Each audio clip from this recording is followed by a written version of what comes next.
ከጉጂ ዞን ነው የመጣኸው? እኔ ጉጂ ዞን አካባቢ ይኖራል። ቁመቱ 2 ሜትር ከ35 ሴንቲሜትር ነው።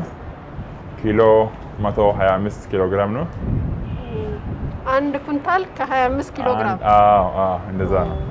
አስቴር አወቀ አንተን ብታይ ጠይም ዘለግ ያለ የሚለውን ቁጥር 2 የምታወጣ ይመስለኛል።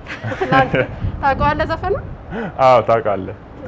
መቃን ኪያ ወሎ ቡጡላ ጀዳማ ካትለ ለደ ጎድነ ጉጂ ባሃ አና ጎሮዶላ ተደደ ደሪኒ ኪያ ሜትር ለማፊ ሴንቲሜትር አዲ 35 ulfaatin kiyya 125 kan dhaladhee guddadhe godina Gujii keessa hojjaa kiyyaa jedhee fi asii sababa hojjaa kiyyaatti fedhanii galmee dinqisoo addunyaa irratti galmaa'uu qaddanii har'a sinna yaamanii ረጅሙን ፎቅ አየህ አንተን ነው የሚያክለው